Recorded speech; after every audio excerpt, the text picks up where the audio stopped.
دیا، روزے کا حکم دیا، زکوٰۃ اور حج کا حکم دیا، تو اس پر عمل کرنے میں ہمارا فائدہ ہے۔ یہ اللہ حکیم کی طرف سے کتاب حکیم نازل کی گئی ہے، اس کا کوئی حکم حکمت سے خالی نہیں، اس لیے اس کتاب کو عمل کرنے کا سوچیں کہ ہم نے اس کتاب کو اپنی زندگی کے لیے اس کو لاہ عمل بنا کر اس کو اپنانا ہے، اس پر عمل کرنا ہے۔ میرے بھائیوں، کتاب اللہ کی عظمت کو جاننے کے لیے قرآن کریم کے اگر ان ناموں پر غور کر لیں تو قرآن کریم کی عظمت کا ایک احساس پیدا ہوتا ہے۔ میں نے شروع میں قرآن پاک کی آیت تلاوت کی، اللہ فرماتے ہیں یہ موعظت ہے، اس میں تمہارے لیے نصیحت کا سامان ہے، اور یہ شفاء لما فی الصدور، اس میں تمہاری روحانی بیماریوں کا علاج ہے۔ تمہارے دلوں میں روگ لگ جاتے ہیں، دلوں پر زنگ لگ جاتے ہیں، دل کبھی کبھی مردہ ہو جاتے ہیں، دل کبھی کبھی جو ہیں وہ مردہ ہو جاتے ہیں، دلوں پہ زنگ لگ جاتے ہیں۔ فرمایا یہ دلوں کی بیماریاں، فرمایا ان ساری بیماریوں کا علاج اس قرآن کے اندر ہے۔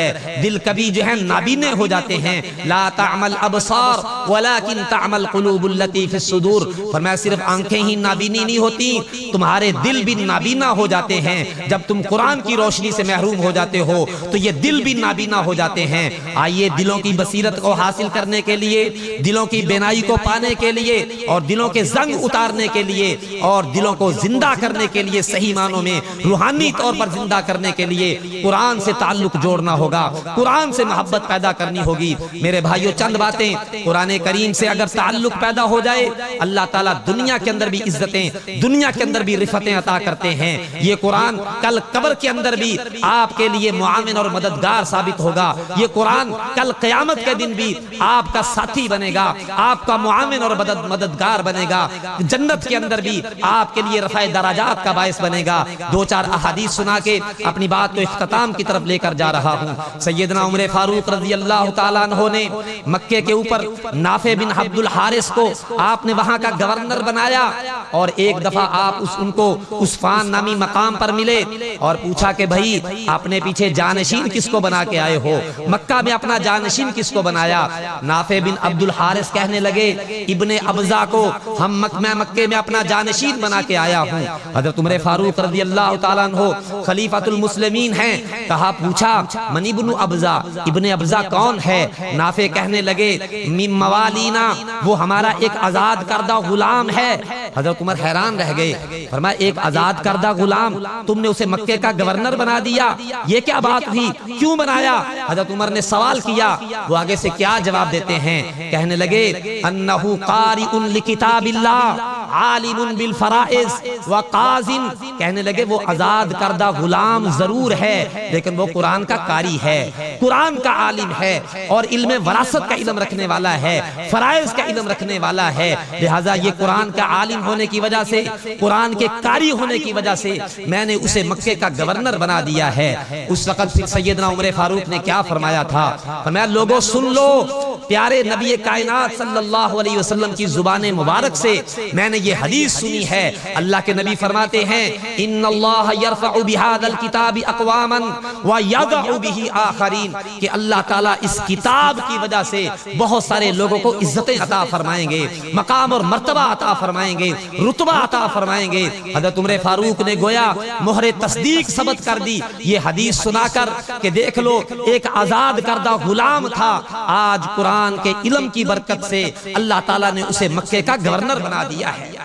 حضرات گرامی، قرآن کریم سے اللہ تعالیٰ دنیا کے اندر بھی برکتیں عطا کرتے ہیں، اور دنیا کے اندر بھی اللہ آسانیاں اور سہولتیں عطا کرتے ہیں۔ ایک واقعہ امام زین العابدین کے حوالے سے بھی ہے، بعد نے حضرت حسن کے حوالے سے بھی بیان کیا ہے کہ امام زین العابدین رحمہ اللہ ایک دفعہ ان کی لونڈی ان کے پاس وضو کا پانی لے کے آتی ہے، اور اس کا برتن ہاتھ سے چھوٹا، کھانے پینے کی چیز یا برتن پانی کا چھوٹا، اور وہ پانی کے چھینٹے اور وہ کھانے پینے کی چیز کے چھینٹے جناب امام زین العابدین پہ پڑے، فوری طور پہ بڑا غصہ آیا، اور وہ لونڈی وہ بھی قرآن کا علم رکھنے والی تھی، اگرچہ لونڈی تھی اس زمانے کے اندر لیکن قرآن کی حافظہ، قرآن کا علم رکھنے والی تھی، کہنے لگی الکاظمین الغیظ، اللہ کے بندے اپنے غصے کو پی جایا کرتے ہیں۔ امام زین العابدین نے فوری طور پہ اپنے غصے کو کنٹرول کیا کہ یہ قرآن کی آیت سنا رہی ہے، اللہ کے مومن بندوں کی علامت کہ مومن بندے اپنے غصے کو پی جایا کرتے ہیں، غصے کو کنٹرول کیا۔ اس نے اگلا جملہ پڑھا والعافین عن الناس، اللہ کے مومن بندے دل سے معاف کر دیا کرتے ہیں۔ کئی دفعہ ہم غصے کو کنٹرول کر لیتے ہیں لیکن دل سے معاف نہیں کرتے۔ اس نے اگلا ٹکڑا پڑھ دیا کہ اللہ کے بندے دل سے بھی معاف کر دیتے ہیں۔ فرمایا جاؤ میں نے تمہیں معاف بھی کر دیا، دل سے معاف کر دیا۔ اس نے قرآن کی آیت کا تیسرا ٹکڑا پڑھا جلدی سے، اس نے کہا کہ موقع ہے، موقع سے فائدہ اٹھا لیا جائے۔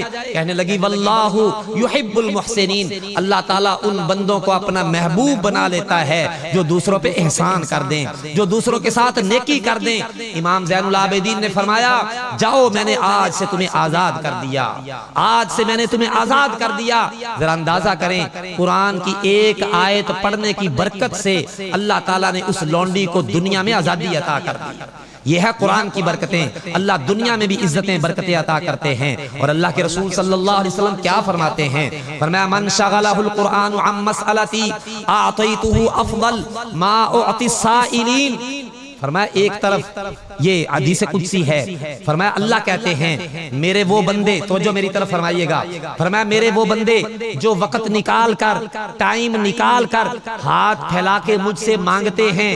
حضرات توجہ میری طرف، فرمایا جو بندے ہاتھ پھیلا کے مجھ سے مانگتے ہیں، اللہ کہتے ہیں، فرمایا ایک طرف وہ حافظ قرآن، وہ قاری قرآن، وہ مدرس قرآن، اس کو وہ اتنا قرآن پڑھتا ہے، اتنا قرآن پڑھانے میں مصروف ہے، اس کو ہاتھ اٹھا کے دعا مانگنے کا ٹائم نہیں ملتا۔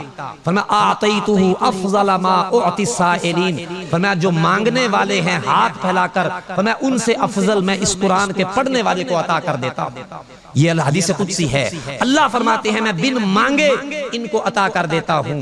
اور واقعتاً آپ حضرات توجہ فرمائیں، علماء قرآن کے حافظ اور قاری بغیر کوئی زیادہ مشقت نہیں اٹھانی پڑتی، کوئی زیادہ مشقت نہیں اٹھانی پڑتی، اللہ تعالیٰ انہیں نہایت آسانی کے ساتھ اور بڑی عزت کے ساتھ اللہ تعالیٰ علماء کو، قرآن کے حافظ و قاریوں کو اپنا رزق عطا کر رہے ہیں۔ اور سچی بات ہے، سچی بات ہے، اگر حافظ قرآن، عالم دین اپنے اندر خودداری پیدا کر لیں، خودداری پیدا کر لیں اور اللہ کے دیے ہوئے رزق پہ قناعت کر لیں، فیصلہ کر لیں کہ ہم نے بندوں سے نہیں مانگنا، لوگوں کی جیبوں پہ نظر نہیں کرنی، صرف رب سے مانگنا ہے۔ رب کعبہ کی قسم، رب کائنات اپنے وعدے پورے کرتے ہیں، قرآن میں اللہ کے وعدے ہیں یرزقہ من حیث لا یحتسب، پھر میں اپنے بندوں کو وہاں سے عطا کرتا ہوں جہاں سے ان کا وہم و گمان بھی نہیں ہوتا۔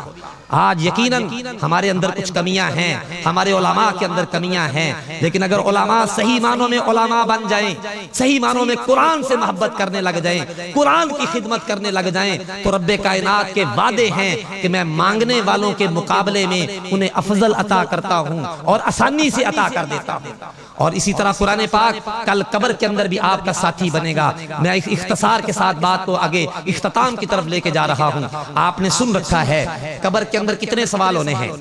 3 سوالات، لیکن 3 نہیں ہونے، جو پہلے 3 سوالوں کے جواب دے گا اس سے 4 ہونے ہیں، جو پہلے 3 سوالوں کے جواب دے دے گا اس سے 4 سوال ہونے ہیں۔ پہلا سوال من ربو کا، ما دینو کا، من نبیو کا، تیرا رب کون ہے، تیرے نبی، تو نے نبی کس کو مانا تھا، تو نے دین کس کو اختیار کیا۔ جو مسلمان ان 3 سوالوں کے جواب دے دے گا اللہ کی توفیق سے، اسے ایک چوتھا سوال ہونا ہے۔ وہ سوال کیا؟ فرشتے سوال کریں گے ما یدریک، تمہیں کیسے پتا چلا، تم نے ان سوالوں کے جوابات کیسے آج دیے؟ تو جو جواب دے گا وہ پتہ کیا کہے گا؟ قرأت کتاب اللہ، میں نے اللہ کی کتاب کو پڑھا تھا، میں نے اللہ کی کتاب کو پڑھا تھا، جس کا نتیجہ ہے آج مجھے قبر کے اندر ان سوالوں کے جواب دینے کی توفیق ملی ہے۔ گویا کہ قرآن قبر کے اندر بھی ساتھی بن جائے گا ان لوگوں کا جو دنیا کے اندر اللہ کی کتاب کو پڑھنے والے ہیں، اللہ کی کتاب کی خدمت کرنے والے ہیں، اللہ کی کتاب کو آگے دنیا کے اندر پھیلانے والے ہیں۔ اور کل قیامت کے دن اللہ کے رسول صلی اللہ علیہ وسلم فرماتے ہیں یؤتا یوم القیامہ بالقرآن وأہلہ، فرمایا قیامت کا دن ہوگا، قرآن اور اہل قرآن کو لایا جائے گا، قرآن اور اہل قرآن کو قیامت کے دن لایا جائے گا اللہ کی عدالت میں، اللہ کی بارگاہ میں۔ فرمایا تقدمہم سورۃ البقرہ وآل عمران، فرمایا قرآن پورے کا پورا آئے گا، لیکن آگے آگے سر فہرست سورہ بقرہ ہوگی، سورہ آل عمران ہوگی۔ تحاجان عن صاحبہما، فرمایا جو لوگ دنیا کے اندر قرآن پڑھتے ہیں، سورہ بقرہ کی تلاوت کرتے ہیں، سورہ آل عمران کی تلاوت کرتے ہیں، فرمایا یہ دو صورتیں اللہ سے بحث کرنے لگ جائیں گی، اللہ سے تکرار کریں گی اور اللہ سے عرض کریں گی کہ دنیا کے اندر یہ ہمیں پڑھتا رہا، اس نے ہمارے احکامات کے اوپر عمل کیا، آج ہم اس کی سفارش کرتی ہیں کہ آج اس بندے کے اگر کوئی گناہ بھی ہیں تو اس کو معاف کر کے جنت کا مہمان بنا دیا جائے۔ اور پھر کیا ہوگا؟ حافظ قرآن، قرآن کو دنیا میں پڑھنے والا۔ اور یہاں آپ کو ایک اور حدیث سنائیں، توجہ فرمائیے گا، بڑی انشاءاللہ ایمان افروز حدیث ہے۔ عام طور پر ہم نے یہ سنا کہ جی حافظ قرآن کے والدین کو سر پہ تاج پہنایا جائے گا، حالانکہ حدیث کے الفاظ کیا ہیں وہ سنیں، آپ کا ایمان انشاءاللہ تازہ ہو جائے گا۔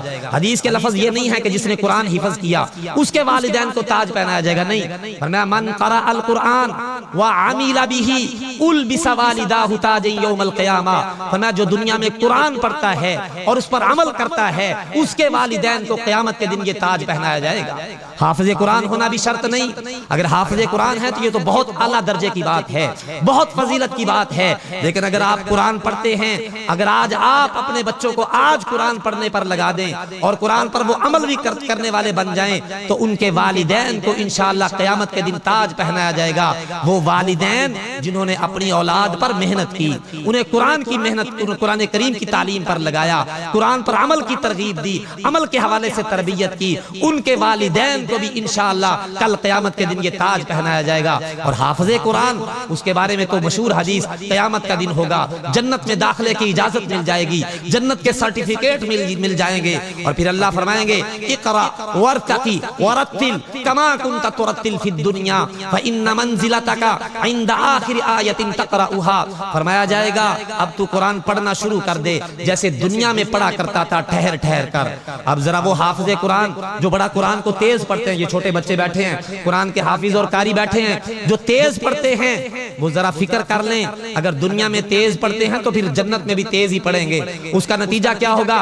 جنت آپ کو تھوڑی ملے گی۔ اگر جنت میں جگہ زیادہ چاہتے ہیں تو دنیا میں قرآن ٹھہر ٹھہر کے پڑھیں، تجوید کے ساتھ پڑھیں، خوبصورت لہجے کے ساتھ پڑھیں، اطمینان کے ساتھ پڑھیں، اس لیے کہ کل قیامت کے دن اللہ کا حکم یہی ہونا ہے جیسے دنیا میں ٹھہر ٹھہر کے پڑھتے تھے، ترتیل کے ساتھ پڑھتے تھے، اسی طرح اطمینان کے ساتھ قرآن پڑھتے جاؤ، درجات کی بلندیاں چڑھتے چلے جاؤ، اور جہاں آخری آیت آئے گی اللہ فرمائیں گے یہاں تمہارا جو ہے تمہارا بھی مقام و مرتبہ جو ہے، تمہارا درجہ جو ہے وہ بھی اسی مقام پر ہوگا جہاں قرآن کی آخری آیت آئے گی۔ تو میرے بھائیوں، قرآن پاک کے پڑھنے کی برکتیں اس دنیا کی زندگی میں بھی ہیں، قبر کے اندر بھی ہیں، کل قیامت کے دن بھی ہیں، اور انشاءاللہ جنت کے اندر بھی ہیں۔ اور یہ رفتیں، یہ مقام و مرتبے حافظ قرآن کے لیے، قاری قرآن کے لیے، ایک عام آدمی جو قرآن کو پڑھنے والا ہے اس کے لیے بھی ہیں، اور حافظ قرآن کے والدین کے لیے بھی ہیں۔ اللہ رب العالمین سے دعا ہے اللہ تعالی ہم سب کو قرآن کریم کے ساتھ جڑ جانے، قرآن کریم سے محبت کرنے، قرآن سے تعلق پیدا کرنے کی توفیق عطا فرمائے، تاکہ کل قیامت کے دن یہ ہمارے حق میں سفارشی بن جائے۔ آخری بات، اللہ کے رسول صلی اللہ علیہ وسلم فرماتے ہیں قرآن پاک کی سفارش دو طرح کی ہے، القرآن حجت لک او علیک، فرمایا یہ قرآن یا تو تمہارے حق میں سفارش کرے گا یا تمہارے خلاف سفارش کر دے گا۔ تمہارے حق میں سفارش کرے گا اگر تم نے اس قرآن کو پڑھا، اس پر عمل کیا، اس کو سمجھا، اس کو آگے پھیلایا، تو یہ قرآن تمہارے حق میں سفارش کرے گا۔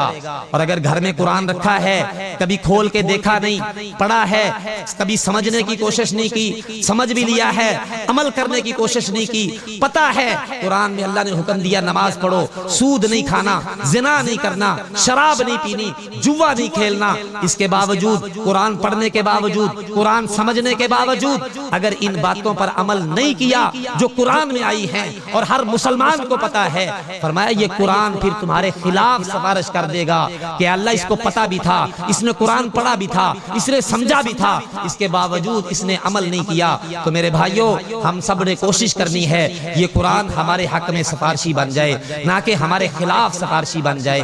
اور قرآن پاک میں آیا، اللہ فرماتے ہیں قال الرسول یا رب ان قوم اتخذوا هذا القرآن مہجورا، اللہ کے نبی بھی اللہ کی عدالت میں مقدمہ کر دیں گے اپنے ان امتیوں کے خلاف، ان لوگوں کے خلاف جنہوں نے اس قرآن کو پس پشت ڈال دیا اور اس قرآن سے تعلق پیدا نہیں کیا، اس قرآن کو کبھی پڑھنے کی کوشش نہیں کی۔ میرے بھائیوں، آئیے اس قرآن سے محبت پیدا کریں۔ آج کا دور بڑا پرفتن دور ہے اور ہر آنے والا دن اللہ کے نبی صلی اللہ علیہ وسلم کی حدیث کے مطابق پہلے سے زیادہ بدترین حالات پیدا ہوتے چلے جائیں گے، بد سے بدتر حالات پیدا ہوتے جائیں گے۔ آج ہماری نسلیں شدید خطرے میں ہیں، شیطان کی یلغاریں ہیں، جدید میڈیا ہے اور یہ موبائل کلچر آج بچے بچے کے ہاتھ میں۔ میرے بھائیوں، آج برائی تک اپروچ بڑی آسان ہو گئی ہے۔ آج کے اس پرفتن دور میں اگر ہم اپنے دامن کو گناہوں سے بچانا چاہتے ہیں، اپنی نسلوں کی حفاظت چاہتے ہیں، تو پھر اس قرآن سے اپنا بھی تعلق مضبوط کریں، اپنے بچوں کا بھی تعلق مضبوط کریں۔ اللہ رب العالمین سے دعا ہے اللہ تعالی ہمیں اس قرآن سے محبت کرنے، اس قرآن سے تعلق مضبوط کرنے اور اس پر عمل پیرا ہونے کی توفیق عطا فرمائے۔ اللہ تعالیٰ تا دم آخر ہمیں اس قرآن کی خدمت کرنے کی بھی اور اس کی تبلیغ اور اشاعت کا کام بھی اللہ تعالیٰ ہم سب سے لے لے۔ وآخر دعوانا ان الحمد للہ۔